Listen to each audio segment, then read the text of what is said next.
Hello, class. Good afternoon. So, welcome back to our new vlog. Okay, so we will be discussing the purpose of writing, the different purposes for writing. So, let us start. Let me share the screen.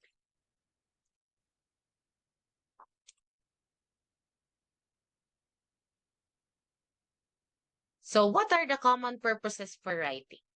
By Mama Ana Jane Silicon Costello, licensed professional teacher, English major.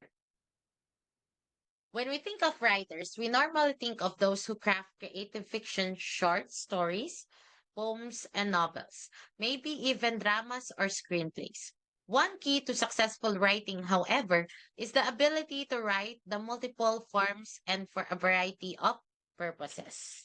Okay. And then below is an overview.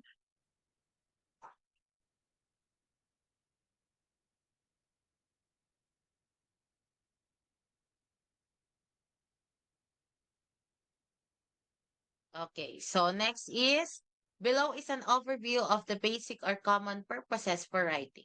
In a future article, we will look at various forms of writing. So we have different purposes for writing, right?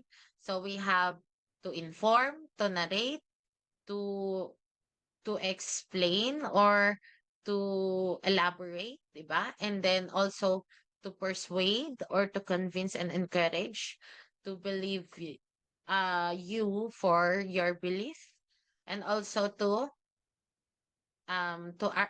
argument, diba? So next, first one, narration, narrative writing. Narration is storytelling. In many ways, it is the easiest kind of writing because it comes so naturally to most people. Practically everyone enjoys telling and hearing stories. Narratives usually progress chronologically and must have a clear beginning, middle, and end. Short stories, novels, personal narratives are all examples of narrative writing. So, narrative writing. So, it narrates or tells a story about something. Maybe it's a story about a person's childhood, a story about uh the life of a certain businessman or woman, how he or she get into the peak of success. Next. So descriptive writing is about using the power of words to arouse the imagination, capture the attention, and create a lasting impact in the mind of the reader. In this article, you will learn how to employ descriptive elements in your writing, tips to enhance your descriptive writing skills, and some exercises to better yourself at it. So another pala I forgot to mention earlier, descriptive writing. It is a type of writing that gives a description or illustration about something, no? It describe or modify something.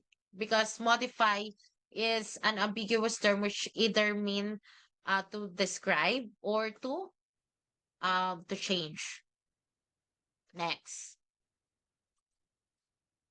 Okay? Next one. Wait lang.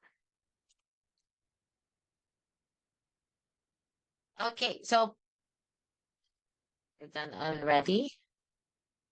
So let's go with expository writing. So when we say expository writing, exposition is writing that explains or informs. It is a practical kind of writing, the kind you are reading right now. Examples of expository writing include encyclopedia. Wait, encyclopedia. Forgot to change the, wait lang, this one.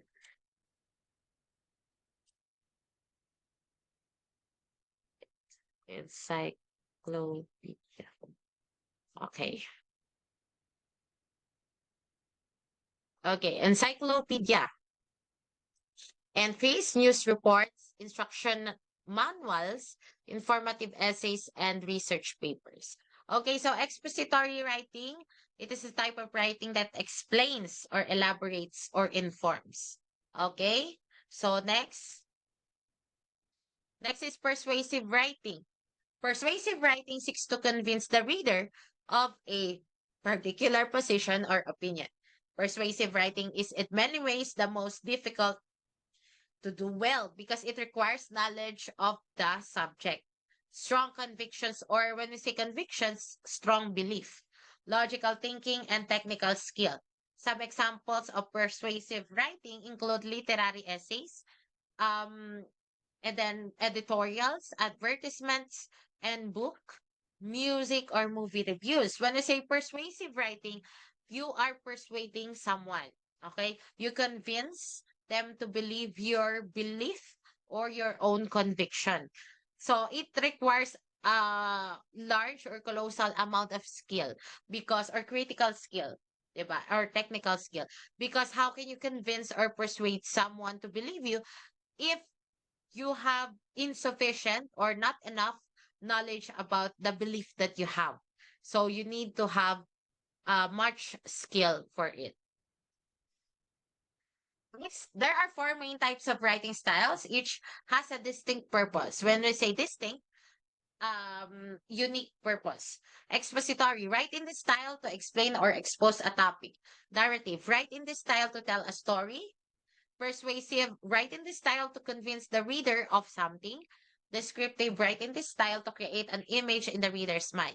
The key to knowing when and how to use these styles is mostly about being aware of what you want to convey to your reader. Okay? So, what to convey or what is the meaning that you want your readers to comprehend? So, next is example of narrative writing. The villagers had lost a few goats and poultry to a mystery. The mystery of the missing farm animals spread like a wildfire in the village. Many speculated there were thieves or magnanakaw in the village, while others suggested a wild beast was on the run. Despite several speculations, the mystery of the disappearances remained unsolved. The whole village was in state of dismay when the tiger appeared and launched another attack on the village. Body. The prey was not any farm animal this time. It was a young child playing by the barn. The villagers have had enough. They had to put a stop to it once and for all. They organized a group of the bravest men from the village, armed them with shotguns and knives, and planned to attack the tiger. They also took a goat to lure or para akitin ang mga tiger in our trap. The plan was to trap the tiger and later kill him. I was amongst the members of the group who left for okay, wait lang. Let me make it. Who left for the jungle late at night. 4 hours. 4 hours. We did not hear anything except the mosquitoes and crickets around us.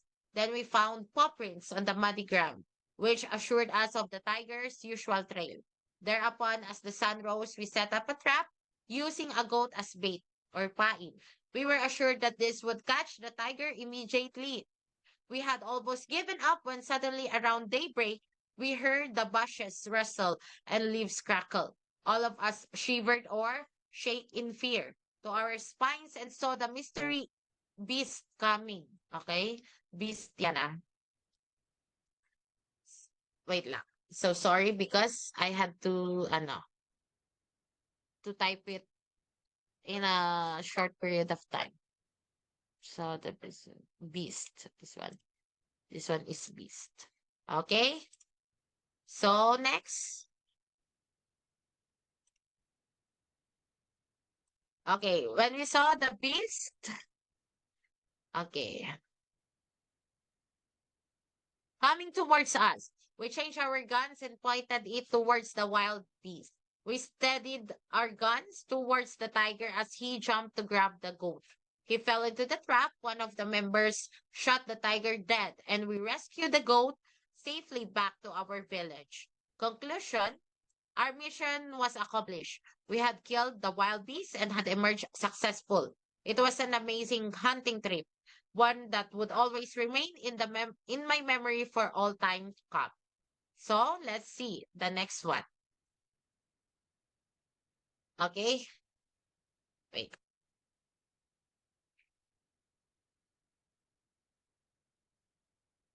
Okay, example of descriptive writing. I don't know. So I don't know what I'd expected, but it was something different than I saw. She looked unexpectedly young, or I suppose said better, she looked unexpectedly not old.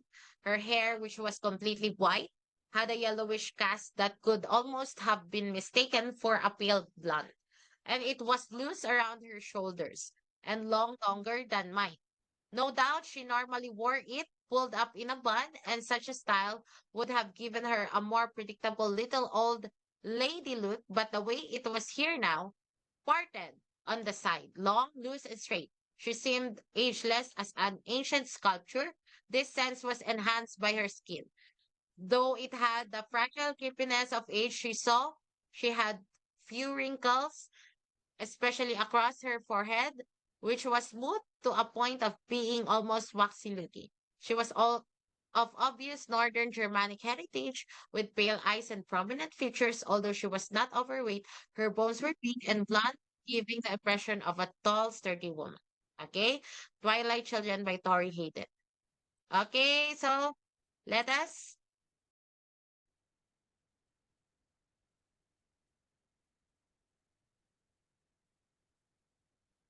Okay, so welcome back again, class. So we will continue our lesson. Let's start. Wala pala akong listed. Wait lang. It's gonna retouch my ano, lips.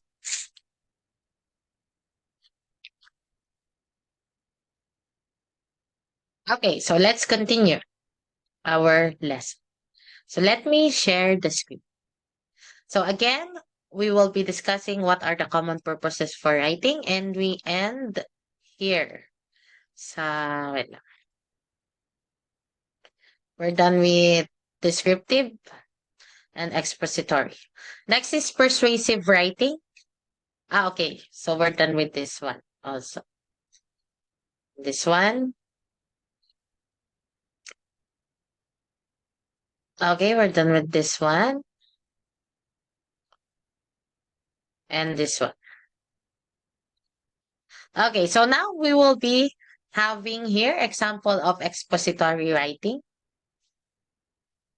In many ways, the invention of the printing press marked the end of marked the end of the Middle Ages. The medieval period in Europe, so di ba yung Middle Ages or medieval period or period of enlightenment. Okay, so Dark Ages. Europe is composed of Russia, Britain, Germany, France, London, United Kingdom. Okay? So, it is often remembered as a time of intellectual and political stagnation. Prior to the Renaissance or yung time wherein rebirth, di ba? Rebirth, the average person after the Middle Ages had very limited access to books and was unlikely to be literate. When we say literate, able to read and write. So they were unlikely to be literate. The invention of the printing press in the 15th century or 1500s allowed for much less restricted circulation of information in Europe, paving the way for the Reformation. Next is example of persuasive writing. So when we say persuasive writing, it convinces someone or it encourages someone to believe his or her own conviction, okay, or belief. Next is so Beijing is a eighth grade persuasive essay example family travel to Beijing. Beijing is a good place to travel for educating youth to learn about Chinese culture, which combines their latest achievements with ancient history. As it is known to all, Beijing is the capital of China, which has been acting as the Chinese political, economic, cultural, and educational center for a long time. In addition, Beijing provides a wide range of modern and ancient places for family trips, including the Beijing Great Wall, the Forbidden City, the Beijing Olympic Stadium, and Ho Hai Bar Street. If you want to learn about the Chinese history, come to visit Chinese ancient buildings first. Chinese buildings not only have their unique characteristics, but were also built for different purposes from each other. As time passes by, the Great Wall has become the symbol of China, since it played an important role of defending invasions through Chinese history. In fact, the purpose of construction of the Great Wall was to defend save the invader from the north of China, or to defend Vienna, north of China hundreds years ago. It is said that the Great Wall is the only building that can be seen from our outer space. It's really a fantastic place to travel for the youth, which let tourists feel the ancient Chinese wisdom and daring in this great architecture. On one hand, parents could educate their children about the world out of America. The other hand, they could take a really valuable trip since the price of visit is not expensive at all. Moreover, there are also several Chinese ancient buildings to travel like the Forbidden City. When I say forbidden, pinagbabawal na, the Summer Place and the Temple of Heaven. In the 2008 Olympic Games, Beijing showed the world something so special that everyone was surprised by Beijing high-tech elements combined with its ancient culture. If you only know that Beijing has a long history, you have just touched a part of Beijing. Beijing has changed a lot in these years. The development of Beijing was been happening in a high speed. Modern Beijing will give you a big shock when you arrive there. Many high-tech buildings have been constructed over the years in Beijing. For instance, the Beijing National Stadium, also being called the Bird's Nest, was the main stadium for the 2008 Summer Olympics, which hosts to the unforgettable opening and closing ceremonies. Many new technologies are used in the building. It looks outstanding no matter inside and outside. People could see a huge bird's nest in a distance, which actually was built by steel bars. What a wonderful shape it has. Likewise, okay, the unique outer side, the inside of the bird's nest is also integral multi-technologies and integral or integrated, no? Combined. Try to image you are in a huge bird's nest when you go into the Beijing National Stadium. Therefore, you travelers will see the advanced technologies and get the special feeling here. For parents, you don't need to worry about your children because the Beijing National Stadium is not only an absolute safe but have completely special fun place. Beijing has so many places for travelers to visit, which succeed Beijing traditional culture and develop their own characteristic. It is not only an ancient and mysterious one, but also a modern and advanced one. Most importantly, Beijing is a wonderful place for family travel that will combine the two faces of Beijing and China. So, diba, this is a persuasive writing that convinces or persuades us to travel to Beijing because Beijing is the one of the wonders of China and or one of the wonderful places in China, and it is the capital of China. Okay, so you can visit the Great Wall, the Forbidden City, Beijing Great Wall, the Forbidden City, and Beijing Olympic Stadium and the Hong Hai Bar Street. So that's all for today, class. Thank you very much. Once again, God bless and stay tuned. Please watch and subscribe and ring the notification bell for you to be notified for our next educational vlog. Bye. God bless you.